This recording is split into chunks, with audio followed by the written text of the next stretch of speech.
All right, let's dive right into this.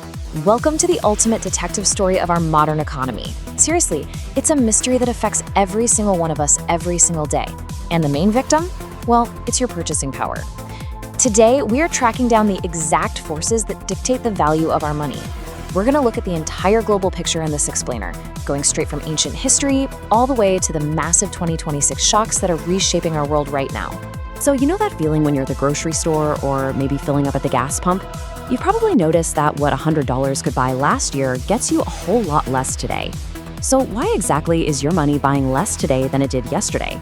Let me assure you, it's not just your imagination. It's a systemic force, and understanding how it works is absolutely crucial to protecting your financial future. To track down our culprit, we first need a really precise description of what we're actually looking for. Inflation is a general, sustained increase in the average price of goods and services. Now notice those three specific words: general, sustained, average. If the price of your favorite specialty coffee doubles, but everything else stays the same, well, that's not inflation.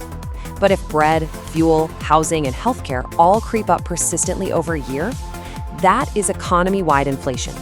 Your money is literally losing its power to purchase. Now, what's really interesting about this slide is how unexpected inflation acts as a massive hidden wealth transfer.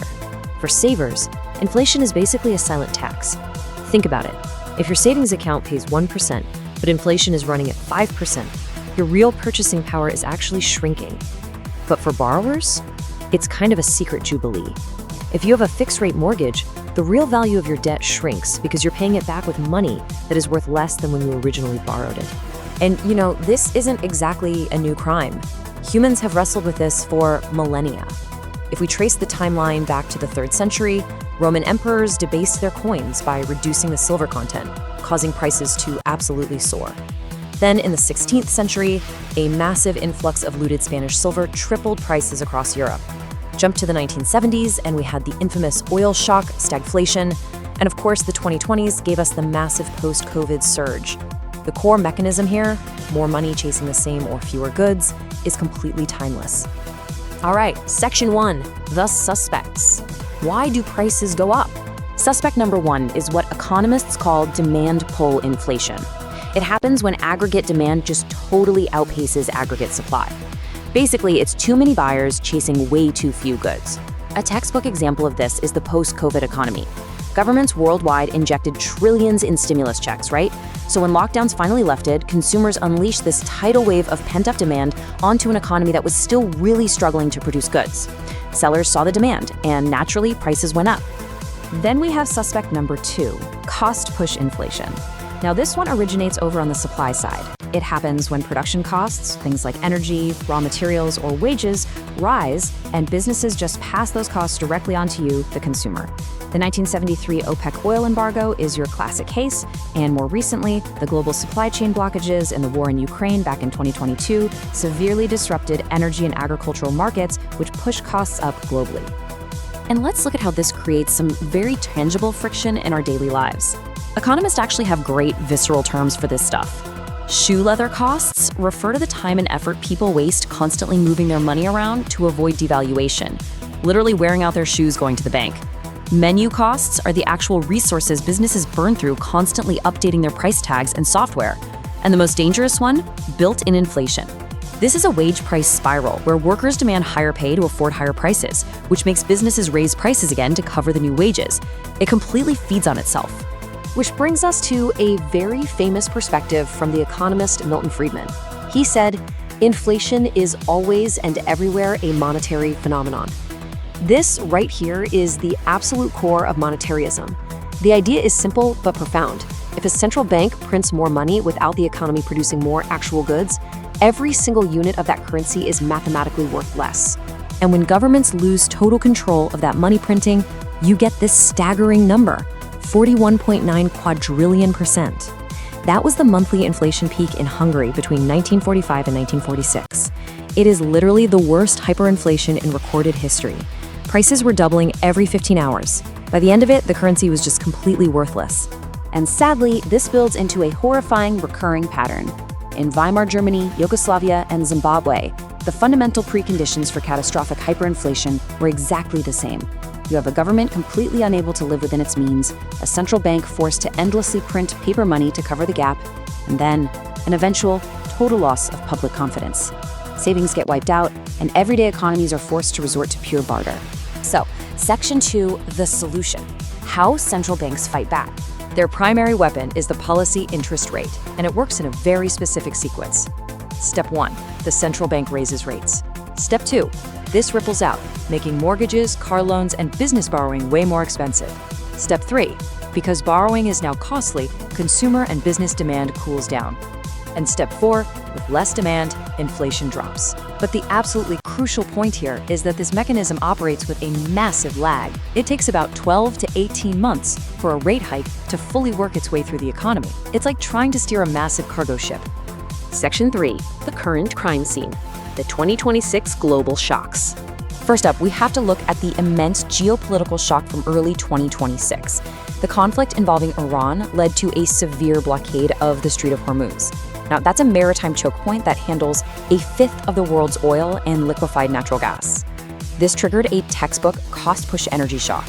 Over in the US, gasoline prices spiked by over 28% year over year. Meanwhile, in Europe, which went into this with low winter gas reserves, benchmarks nearly doubled, threatening highly energy-intensive economies with a technical recession. Simultaneously, we are seeing the direct impact of the historically high US tariffs implemented throughout 2025 and 2026. According to the IMF, these tariffs are creating new domestic inflationary pressure inside the United States by raising the cost of imported goods. But interestingly, this actually has a counter effect globally.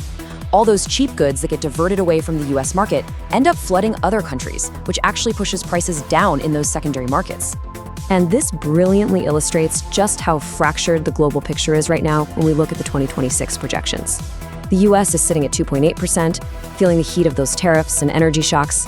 Meanwhile, Switzerland is down at 0.6%, insulated heavily by a very strong Swiss franc that makes their imports incredibly cheap. And then you have Venezuela, projected at an agonizing 682% due to currency collapse and ongoing sanctions. So, local policies and specific external shocks dictate wildly different realities depending on where you live. But to really understand global prices right now, we have to talk about China. Back in 2025, China literally hit 0.0% inflation. Zero. They are dealing with massive excess industrial capacity and very weak domestic consumption. Because they are producing way more than their own citizens are buying, they export those cheap manufactured goods globally. What this means is that China's internal deflationary struggle is actually acting as a major force holding down goods prices around the rest of the world. Finally, Section 4, what's next? The future of global prices. One of the most critical concepts for the coming years is something called greenflation. This refers to the rising prices caused by the massive, highly capital-intensive transition from fossil fuels over to renewables. Right now, there is deliberate underinvestment in traditional fossil fuel capacity, which keeps current energy prices really high.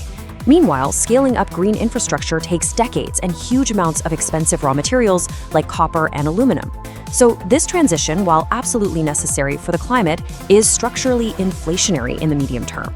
Beyond energy, we face some severe structural risks. Think about deglobalization and reshoring. For 20 years, we enjoyed super cheap goods because of hyper-globalized supply chains.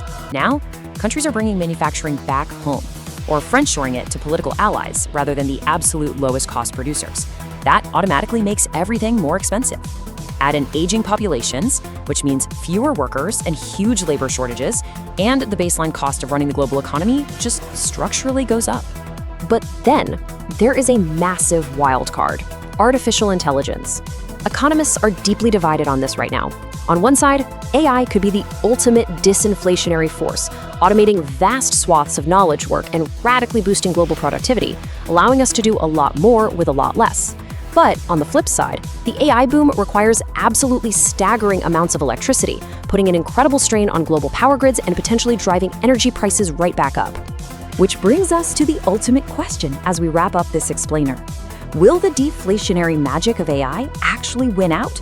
Or will the immense costs of deglobalization, geopolitical conflict, and the green transition define the next decade of prices in your wallet? The era of ultra-low inflation might actually be behind us, meaning understanding these macroeconomic forces is no longer just a hobby for economists. It's essential for everyone. Thanks for joining me on this deep dive, and definitely keep an eye on your purchasing power.